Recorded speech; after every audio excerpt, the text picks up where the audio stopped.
Қайырман атамыз мына тасты бір қолына былай қарай лақтырған екен. Лақтырғанды қоймасын, әрең көтеріп тұр. Мынадан енді бір қолына лақтырғанды қоймасын.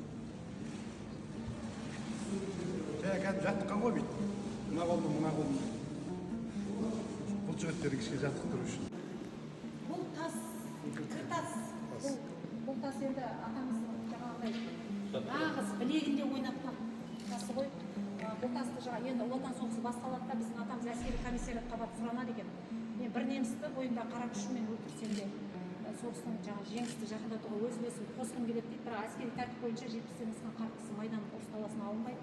Сонымен бұл кісі қатты қапа болады, мені неге әскерге алмадыңдар деп елге келіп, үйге келіп қатты ойланып бір ай ары бері жатқан кезде атамыздың ойына сол жаңағы елді аралап мал жинау, ақша жинау түседі. Бойымда қалған қайрат күшімді осы неге арнаймын деп елді аралап өнер көрсету үшін қайтадан білек күші бабында болу үшін жаттығу жасау керек болады. Қайтадан спорттық зат керек болады, ол кісіге бір керек болады. Сонымен арнайы таудың тасынан қашатып өзіне керек дәрежедегі салмаққа жасатқан кір тасы ғой енді. Салмағы 48. Жаттығу тасы 48. Бұны тіпті тек жаттығып қана қоймаған, өйткені біздің музейге бір Әзірбайжан ұлтының бір үлкен қария кісі келген кезде, осындай экскурсия кезінде айтты. Осы тасты бір ауылға келіп өнер қойған кезде мына қолынан лақтырып, мына қолына қағып былай жасаған көрген бізде. Сондай өнерге де пайдаланған да. Қанша килограмм екен? 48. Соны жауап бет.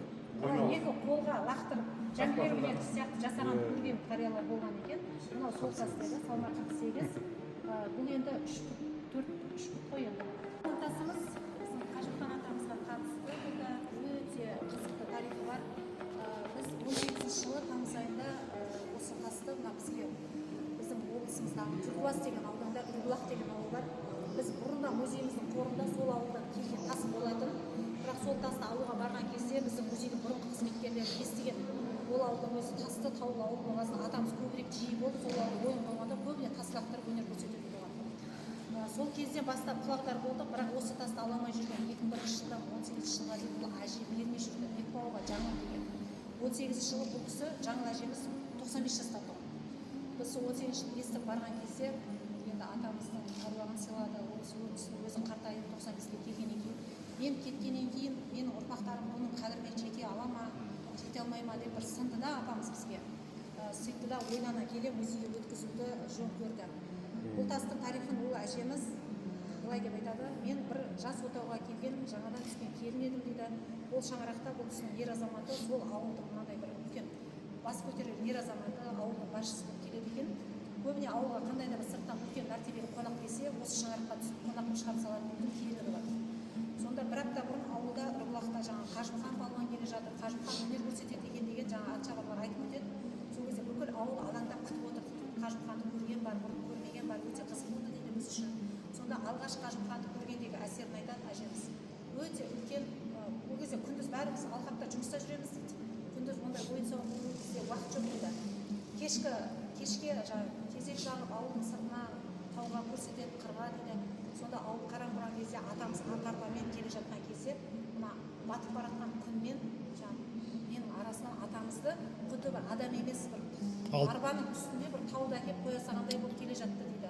Көріністі ауылдың біраз адамдары шошып артқа қарай жаңағыдай бұрын ауылда менмін деп жүрген үлкен кісілер оның қасында жай адам болып қалды дейді да. Енді әжелері қызықтаймелері. Сонда алғаш көрген беті бұжыр-бұжыр атамыз 75-тен асқан, дененің бәрі салбырап, тамыз айы өте ыстық кез атамыз жалаңаштан отырады екен. Жартылай шалбармен, бірақ арбаның үстінде көйлегін шешіп тастап келген ғой. Сонда мына салбыраған денелер, бұжыр-бұжыр айтты ғой жеңшеміз, құлақ кесілген, ерін жырылған, салбырап. Сол мені жақыннан көрген кезде кейбір кісілер қорқып шошып, қатты шошынған кісілер болды дейді. Шынымен адам ба жын ба деген сияқты да жаңағы. Тию ма бұл қандай алып деп. Сол алып дейді арбадан түсіп өнер алаңқайына барып өнер көрсететін кезде бірден жиналған кезде бір кісі дененің бәрі жоқ болып кетті дейді жаңағы солдырап.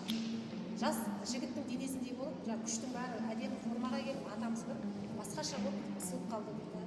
Және бұл кісінің айтқаны сол өнерді көрсетеді, сол кезде бір қолымен осы тасты көтеріп, сол өнердің арасында лақтырады екен осы тасты. Бір қолымен 75 жасында қартқа жұтқан, сонда мына жиналып айнала отырған халық дейді, көріп отырған. Мына тасты лақтырғанда Қажымхан атамыз осы тастың екпінімен еңкейіп 50 қадамдай жүгірген дейді тастың 130 келі деп ұшты ғой енді тасты екпінмен лақтырғаннан кейін соның артынан жүгірген кезде мына отырған халық орнынан гүр етіп тұрып артқа қарай шегініп қашты дейді. Себебі палуан осы үйге келе берсе бізді мыжып кетеді деп қорқып соның бәріміз күлдік деп әже айтып беретін. Бір қызығы бұл әжеміз әлі бар, 100-ден асты, өздеріңіз есептеңіздер. Сол ниетіне берген ғой. Үлкен тұрғыны сол кездің өзінде шүкірін айтып отырды. Осы тастың шапағаты шығар, атамызға шай беріп қызмет қылдық. Сондай бір керемет осыны сақтадым, ешкімге бермей ырымдағанның арқасы шығар. Жаңағы тіпті қорасына кіргізіп қойған ғой. Жабық жерге музей ұсап сақтап қойған ғой. Кейде көзіне көрінбей қалса, үйінің учаскесін шырайын алып істеймін. Сондай балдар күнде беріп жіберген. Бізге бұйырған екен атамыздың шаңырағынан. 2001 жылы сол жаңа екінші рет ашылған жаңа музейге осы тас келіп ашылу салтанатында тапсырылады. Бұл тастың салмағы 320 келі. Сол Үрбұлақ ауылында Әлімқұл Бердіқұл деген қарияның отбасында сақталған. Бұл тасты да көтерген кезде отан соғыс жылдарында өнер көрсету сапарымен бір барғанда атамыз қалың елдің алдында 75 жасында былай екі қолымен қапсыра құшақтап, қарнына тіреп, 7 қадам жасап лақтырған екен. Жүргенде 7 қадам жасап лақтырады. Сол лақтырған жерде қалады, сол аулада оны ешкім алып кетпейді. Онша көңілге бөлінбеген, керемет. Алып кетуге де денсаулық керек қой.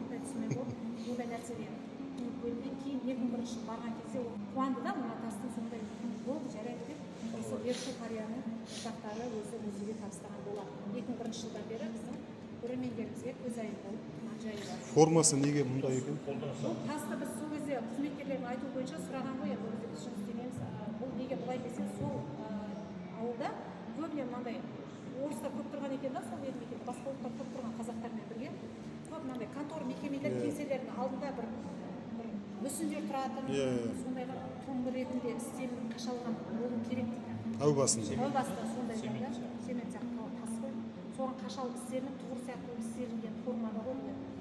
Бірақ соны көтеріп Оны атамыз осылай көтерді. Салмағы қанша? 350.